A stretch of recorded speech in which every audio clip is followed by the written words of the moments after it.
Hello and welcome back to the channel, welcome back to another video. This one is my updated draft for FPL. So if you watched my video about a week ago, you'll have seen my first draft was heavy in defence. This one is kind of the opposite really. It's got players from all of the drafts that I've done recently, like the bench boost one and the Salah plus Palmer plus Isak. But anyway, let's get straight into it. Okay, so starting off with the goalkeepers, and there's actually no change here from my first draft. I've got Kelleher in goal and I've got Bentley on the bench. They are pretty much just placeholders for the pricing. I mean, Kelleher is 4.5 million, Bentley is 4 million. Whether a 4 million player becomes available and is actually worth it, it won't really matter, to be honest. We may have Kinski, although he might be going out on loan. Darlow was an option, but it looks like Leeds are signing a goalkeeper now. Bentley did actually start Wolves' most recent pre-season game, but at the moment it's not looking that likely that there's any 4 million goalkeepers that are worth it.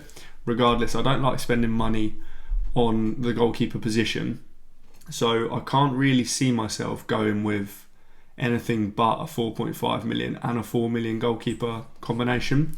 The only kind of time that I would go with a bit more expensive options is if I'm planning to bench boost in game week 1, in which case I'd probably go with a 4.5 million starting goalkeeper and a 4.5 million bench keeper, whether that be Areola, whether that be any of the other 4.5 millions like Verbruggen. I'm not even set on Kelleher, to be honest. I mean, Brentford, I do like Kelleher as a goalkeeper. It's just whether I can't see Brentford keeping that many clean sheets, which isn't always a problem because obviously goalkeepers do get save points as well. But like I say, these are more just price point things here. A 4.5 and a 4 million is likely what I'll be going with. Right, this is probably where there's actually the most changes. So my first draft had 4 6 million defenders. I still really like the pricing of the 6 million defenders. I think there's a lot of good options. There's Gabriel, Saliba, Van Dijk. I kind of like Cucurella, obviously Gvardiol, Aït-Nouri, the fullbacks from Liverpool. There is some really good options. There's just a lot of question marks about kind of all of them. I mean, the Arsenal guys, Gabriel's coming back from an injury, and Van Dijk, I mean, doesn't have the best fixtures necessarily, although I do just expect Liverpool to do well. But I've gone with Gvardiol as the lone 6 million option in defence.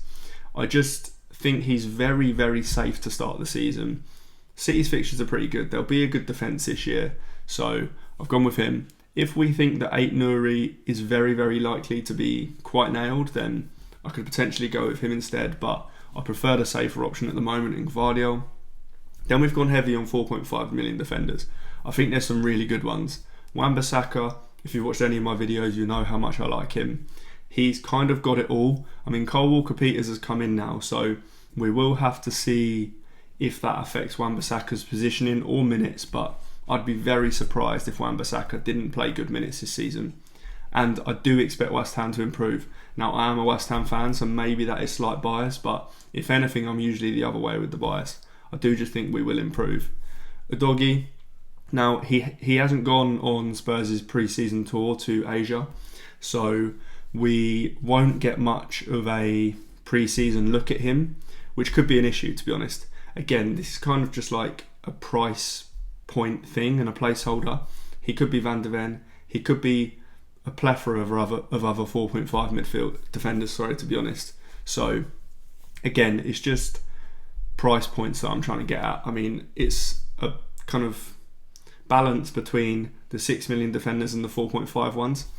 The actual personnel don't matter too much. Like I say, Udogie could be Van de Ven, could be De Kuyper. If we see good minutes from De Kuyper, that's probably not how you pronounce his name, but the Brighton fullback, if we see good minutes from him in pre-season, then he is definitely one that I'll be looking at bringing in. So yeah, Udogie could be any other 4.5 million defender. I mean, Konza could actually just start. I think it's quite unlikely I don't go with Konza. I just think he's a really safe option, and from a first bench option, you want somebody who's going to be really safe. You want somebody who's going to be getting good minutes and who is just going to play for quite a good team. Villa will be better than a lot of other teams defensively this season, I think. It's not like I'm choosing a 4.5 million option from one of the promoted teams or Wolves or something like that, or even West Ham, some people will probably be saying. But he could be someone like Dorgu as well. He's also a really good option. I think we'll see good minutes from Dorgu this season at left wing back, and he could be obviously really attacking in that position. Like I say, it's just kind of price points that I'm looking at. And then Esteve on the bench, he is obviously not really someone I'm going to be playing. 4 million. If another 4 million defender who looks better emerges, like Reinildo, and there's actually quite a few options, to be fair. Again, it's just a price point thing. It'll be a 4 million defender. So that's the defence. I've gone obviously less heavy on the 6 million defenders, and that money has been put into the midfield and attack. So let's get into that. Okay, midfields and forwards are where I'm struggling a little bit. I mean, Salah and Palmer are pretty obvious ones. I think I will start with Palmer. I like Chelsea's fixtures a lot. You'll notice I don't have João Pedro in this draft, and I don't think I trust his minutes enough. So Palmer will very likely start for me in game week 1. Salah as well, I'm not 100% sure on Salah, but obviously we know what Salah can do. He's just the best player in the world, playing for the best team. It's pretty simple. The other 3 midfielders here, I'm not sure on. I really like Kudos. 1, because I like Spurs fixtures. 2, because I just think he's a really good footballer. But I think as the season gets closer, I'll get more and more worried about his minutes. Brennan Johnson is there to play on that right wing. And, I mean, contrary to what a lot of people think, I think he's been pretty good, Brennan Johnson, for Spurs. So I do think he'll get minutes. Does depend who Frank prefers, obviously. But Kudos was bought for a lot of money, and right wing is his best position. So we'll have to see pre-season minutes on that one as well.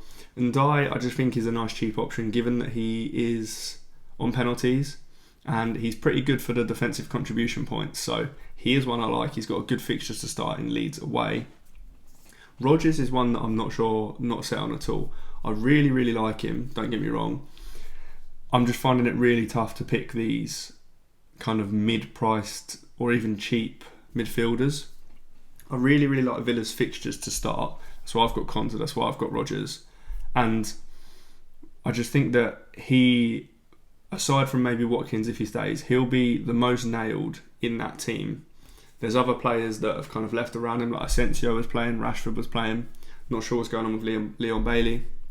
Marlon's still there, who actually, speaking of Marlon, he could be a good option. He's only 5.5 million. And if we see some good minutes from him on one of the wings, then I will consider him for sure. But Rodgers, I think a lot of people aren't considering Rodgers. He's going under the radar a little bit because he's had a price increase from last season. But I don't think that means we shouldn't consider him, because yes, he's not as cheap as he was last season, but at 7 million, I still think he's actually very good value. Spurs are very good in attack. And if Watkins stays, then those two link up really well. So I do like Rodgers, but the Kudos, Rodgers and Ndiaye positions are really up for grabs in this team, to be honest. The one player I have been looking at is Elliot Anderson from Forest. Now, Morgan Gibbs-White has stayed, so maybe if Morgan Gibbs-White went, we might have seen Elliot Anderson playing a more advanced role to kind of cover for the lack of Morgan Gibbs-White, but he's obviously stayed now. Although Elliot Anderson last season was really good for defensive contribution points, so I think even if he is playing in a more defensive role, I still think he could be a really good option, and he definitely is one I'm considering. But yeah, the kind of Kudos, Rodgers and Ndiaye spots are really up for grabs in this team. I'm not set on them at all. But anyway, let's get on to the forwards now. Okay, now this has changed a bit since my last draft. I had Isak in there. I had Fulkrug in here. A lot of people hating on Fulkrug in my team. A lot of the comments on various different platforms are saying Fulkrug is stupid. I get it, because last season he was useless. He was injured for a lot of it, but he also was useless. I do think, though, that if West Ham don't sign a striker, then Fulkrug will play up top with Bowen. Don't get me wrong, Bowen is the better option, but at 6 million, there isn't many cheap forwards, so I haven't gone off Fulkrug at all. West Ham's fixtures are really nice to start the season as well. I think if I was to go for a bench boost in game week 1, then I think someone like Fulkrug could be really nice. He plays Sunderland in game week 1 and he's cheap, so you can carry him on the bench for a little bit. But anyway, Solanke is the one forward that does stay. Can't really see him leaving my team, to be honest. Son, Firstly, looks like he potentially is leaving. I don't know kind of how concrete those rumours are. But even if he doesn't, I think that he will get less minutes this season, meaning that Solanke is most likely going to be on penalties when Son's off the pitch. He's just a good striker anyway. Spurs have good fixtures. I expect Spurs to be quite good this season. So 7.5 million just seems a good price for him. Watkins is one that I really, really like, and there has been rumours that he could be going to Man United, but if that makes him a completely worse option. Don't get me wrong. If he stays at Villa, then I am a big, big fan of his. One, he could be on penalties. We may see Tielemans on them, but for some reason Watkins does just keep coming back to taking penalties, even though his record is atrocious. Like really, really bad. I think he's got like a 50% record, which for a professional footballer is really quite terrible. But you'd guess as a number 9 that he should be good at penalties. So anyway, he does take some. He took one last season. I think he might have taken more than one last season actually. But regardless, I just think he's an absolute bargain at 9 million. I put a post on X the other day saying that he's outscored Haaland in both of the last 2 seasons, but he's 5 million cheaper than him. He's just a reliable option, especially now that, Rashford was taking some minutes from him last season. That's not the case anymore. Rashford isn't at Villa. I can't see a world where he just isn't nailed. So I think he could be cheap. Now don't get me wrong, the points tallies for him and Haaland are skewed a little bit because in one of the seasons Haaland didn't play as many minutes. In one of the seasons Watkins actually played less minutes than Haaland though. So I just think he's an underrated option more than anything. He's very, very safe. Unless Villa buy another striker and a lot more attackers, then I think Watkins is a pretty safe option. Then I've got Welbeck. This again is another slot that's completely up for grabs. I like quite a few players here. I like Strand Larsen. One, because I think he could be on penalties, and with Cunha gone, he could take up. We saw last season that when Cunha wasn't playing, Strand Larsen did really well. So I do kind of worry a bit for Wolves, given they've lost Aït-Nouri and Cunha, that creativity could be sparse, but they've signed Arias, who should be pretty good. So I do like Strand Larsen if he gets pens. Welbeck is another one that could benefit from a player leaving. João Pedro is now gone. João Pedro was the penalty taker for Brighton, and when João Pedro wasn't on the pitch, I'm pretty sure Welbeck took them. I think he took one last season when João Pedro wasn't playing. So I do like him. The one thing I'm not that keen on is the fixtures. Game week 1 fixtures okay with Fulham at home. Brighton fixtures though aren't the best, and we know with Welbeck that he is quite an injury prone footballer, so that is something that is a slight worry. But we've got transfers and we've got all the chips in the world this season, so yeah, this is where I'm at the moment. Like I say, the 3 mid spots are up for grabs. Welbeck's spot is up for grabs, but I do quite like the general structure of this team. Let me know what you think in the comments, but one thing I will do is just show you how it's rated on the Fantasy Football Hub AI team rating tool. Right, so this is on the Fantasy Football Hub AI team rating tool. Now, I've put a link to that in the description of this video. It's completely free. All you do is upload a screenshot from the FPL app of your team and it will give you a rating out of 100. So do check that out. It's completely free, like I say. It's got a game week rating of 90% and a team rating of 88%, which I've seen higher. I've made higher. Salah plus Palmer plus Isak one that I did a video on the other day, that was higher than this.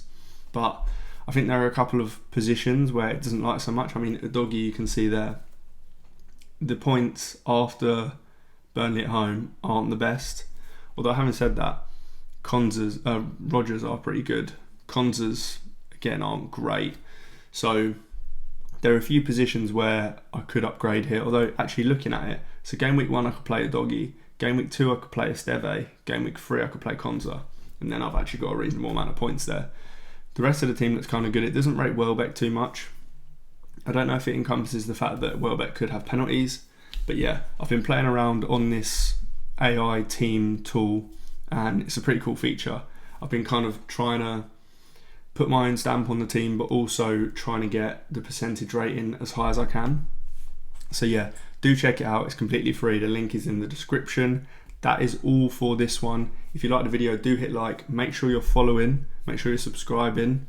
And make sure you're commenting your team and what you think of my team. But yeah, I will see you in the next one.